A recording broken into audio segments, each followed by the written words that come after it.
ನಮಸ್ಕಾರ ಆತ್ಮೀಯರೇ, media house ಕನ್ನಡಗೆ ಸ್ವಾಗತ.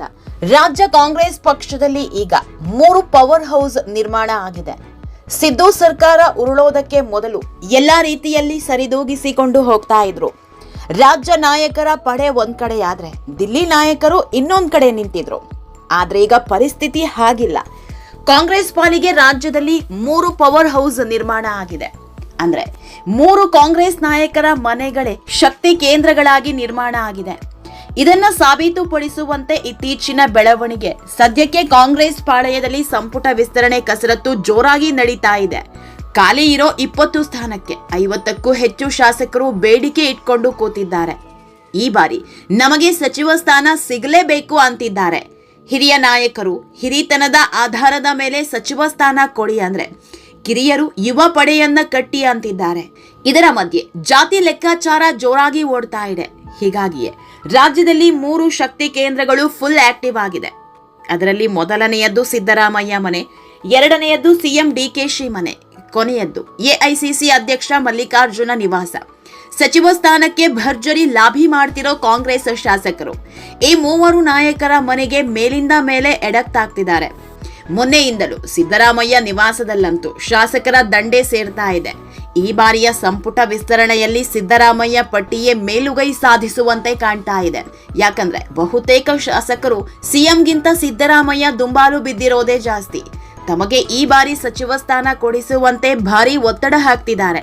ಇನ್ನೊಂದ್ ಕಡೆ ಸಿಎಂ ಆಪ್ತರು ಕೂಡ ಸಿಎಂ ಮೂಲಕ ಪಟ್ಟ ಗಿಟ್ಟಿಸಿಕೊಳ್ಳೋ ಯತ್ನದಲ್ಲಿದ್ದಾರೆ.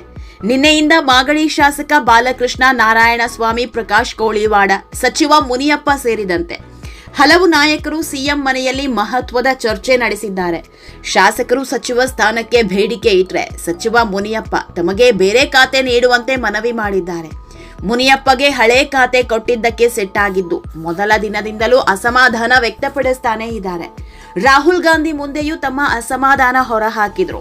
ಹೀಗಾಗಿ ವಿಸ್ತರಣೆ ವೇಳೆಯಾದ್ರೂ ಖಾತೆ ಬದಲಾವಣೆ ಆಗುತ್ತಾ ಅಂತ ದೊಡ್ಡ ನಿರೀಕ್ಷೆ ಇಟ್ಕೊಂಡಿದ್ದಾರೆ. ಇನ್ನು ಖರ್ಗೆಯನ್ನ ಭೇಟಿ ಮಾಡಿದ್ರೆ ದಿಲ್ಲಿ ಮಟ್ಟದಲ್ಲಿ ಲಾಬಿ ನಡೆಯುತ್ತೆ ಅಂತ ಖರ್ಗೆ ಮುಂದೆ ತಮ್ಮ ಬೇಡಿಕೆ ಇಡೋರ ಸಂಖ್ಯೆ ಕೂಡ ಕಮ್ಮಿ ಏನಿಲ್ಲ. ಹೀಗೆ 3 ರೀತಿಯ ಪವರ್ ಹೌಸ್ಗಳು ಕಾಂಗ್ರೆಸ್ನಲ್ಲಿ ನಿರ್ಮಾಣ ಆಗಿದೆ. ಇದು ಮನೆಯೆಂದು 3 ಬಾಗಿಲು ಆದಂತಾಗಿದೆ. ಆತ್ಮೀಯರೇ, ರಾಜ್ಯದಲ್ಲಿ ಹೊಸ ಸರ್ಕಾರ ರಚನೆಯಾಗಿ 2 ತಿಂಗಳು ಕಳೆದು ಹೋಗಿದೆ. ಇನ್ನು 20 ಮಂತ್ರಿ ಸ್ಥಾನ ಖಾಲಿ ಇದೆ. ದಿನೇ ದಿನೇ ಆಕಾಂಕ್ಷಿಗಳ ಪಟ್ಟಿ ಬೆಳೀತಾ ಇದೆ. ಸಿದ್ದರಾಮಯ್ಯ ಕೆಪಿಸಿಸಿ ಅಧ್ಯಕ್ಷ ಬಿಕೆ ಹರಿಪ್ರಸಾದ್ ಅವರಿಗೆ ಮಂತ್ರಿಗಿರಿ ಕೊಡಿಸಲು ಉತ್ಸಾಹ ತೋರಿದ್ದಾರೆ. ಇದೆಲ್ಲ ಬೆಳವಣಿಗೆ ಇವತ್ತು ಮುಖ್ಯಮಂತ್ರಿ ಡಿಕೆ ಶಿವಕುಮಾರ್, ಮಾಜಿ ಸಿಎಂ ಸಿದ್ದರಾಮಯ್ಯ, ಕೆಪಿಸಿಸಿ ನೂತನ ಅಧ್ಯಕ್ಷ ಬಿಕೆ ಹರಿಪ್ರಸಾದ್ ಅವರು ದೆಹಲಿಗೆ ತೆರಳಲಿದ್ದು ಮಹತ್ವದ ನಿರ್ಧಾರ ಕೈಗೊಳ್ಳುವ ಸಾಧ್ಯತೆ ಇದೆ. ಈಗಾಗಲೇ ಸಿದ್ಧ ಆಗಿರುವ ಸಚಿವಾಕಾಂಕ್ಷಿಗಳ ಪಟ್ಟಿಯಲ್ಲಿ ಯುವ ನಾಯಕರು ಸೇರಿದಂತೆ ಒಟ್ಟು 45ಕ್ಕೂ ಹೆಚ್ಚು ಆಕಾಂಕ್ಷಿ ಶಾಸಕರಿದ್ದಾರೆ.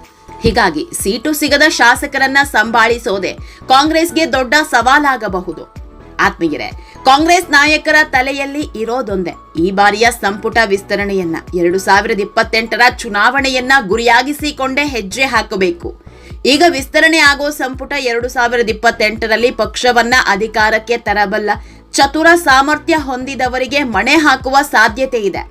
ಮತ್ತೊಂದ್ ಕಡೆ ಪ್ರಬಲ ಆಕಾಂಕ್ಷಿಗಳು ತಮಗೆ ಸ್ಥಾನ ನೀಡದಿದ್ರೆ ಮುಂದೇನು ಮಾಡಬೇಕು ಅನ್ನೋದನ್ನು ಚಿಂತನೆ ಮಾಡ್ತಿದ್ದಾರೆ. ಕೆಲವರು 2028ರಲ್ಲಿ ಪಕ್ಷ ತ್ಯಜಿಸಲೂಬಹುದು ಅಂತ ವಿಶ್ಲೇಷಣೆ ಮಾಡಲಾಗ್ತಾ ಇದೆ. ಈಗಾಗಲೇ ಸರ್ಕಾರ ರಚನೆಯಾಗಿ 2 ತಿಂಗಳಾಗ್ತಾ ಬಂತು. ಇನ್ನೂ ಸಂಪುಟ ವಿಸ್ತರಣೆಯಾಗಿಲ್ಲ. ಇನ್ನೆರಡು ದಿನದಲ್ಲಿ ಪಟ್ಟಿ ಸಿದ್ಧ ಆಗದೇ ಇದ್ರೆ ಮತ್ತೆ ಆಷಾಢ ಮುಗಿಯೋವರೆಗೂ ಸುಮಾರು 1 ತಿಂಗಳು ಮುಂದೂಡಿಕೆ ಆಗುವ ಸಂಭವ ಇದೆ. ಇದೇ ರೀತಿ ಮುಂದೂಡುತ್ತಾ ಹೋದ್ರೆ ಸರ್ಕಾರಕ್ಕೆ ದೊಡ್ಡ ಹೊಡೆತ ಬೀಳೋದು. ಯಾಕಂದ್ರೆ ರಾಜ್ಯದಲ್ಲಿ ಬರಗಾಲ ತಾಂಡವವಾಡ್ತಾ ಇದೆ. ರೈತರು ಸಾವಿನ ಹಾದಿ ಹಿಡಿತಾ ಇದ್ದಾರೆ. ಎಲ್ಲೆಲ್ಲೂ ಸಮಸ್ಯೆಗಳು ಉದ್ಭವ ಆಗ್ತಾ ಇದೆ. ಇಂಥ ಟೈಮ್ನಲ್ಲೇ ಪ್ರತಿ ಜಿಲ್ಲೆಯಲ್ಲೂ ಸಚಿವರು ಬಂದು ಜನರ ಸಮಸ್ಯೆ ಕೇಳಬೇಕು. ಆದ್ರೆ ಕಾಂಗ್ರೆಸ್ನಲ್ಲಿ ಸಂಪುಟ ವಿಸ್ತರಣೆಯೇ ಆಗ್ತಾ ಇಲ್ಲ. ಇದೇ ರೀತಿ ಸಂಪುಟ ವಿಸ್ತರಣೆ ಮುಂದೂಡುತ್ತಾ ಹೋದ್ರೆ ಜನ ರೊಚ್ಚಿಗೇಳೋದು ಗ್ಯಾರಂಟಿ.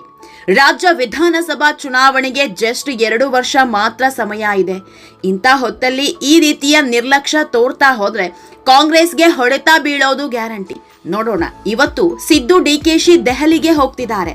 ಅಲ್ಲಿ ಏನೆಲ್ಲ ಬೆಳವಣಿಗೆ ಆಗುತ್ತೆ ಅಂತ. ಆತ್ಮೀಯರೇ, ಈ ವಿಡಿಯೋ ನಿಮಗೆ ಇಷ್ಟವಾದಲ್ಲಿ ಲೈಕ್ ಮಾಡಿ, ಶೇರ್ ಮಾಡಿ, ಕಾಮೆಂಟ್ ಮಾಡಿ. ಇನ್ನೂ ನಮ್ಮ ಚಾನೆಲ್ನ ಸಬ್ಸ್ಕ್ರೈಬ್ ಮಾಡಿಲ್ಲ ಅಂದರೆ ಮಿಸ್ ಮಾಡಬೇಡಿ, ಈಗಲೇ ಸಬ್ಸ್ಕ್ರೈಬ್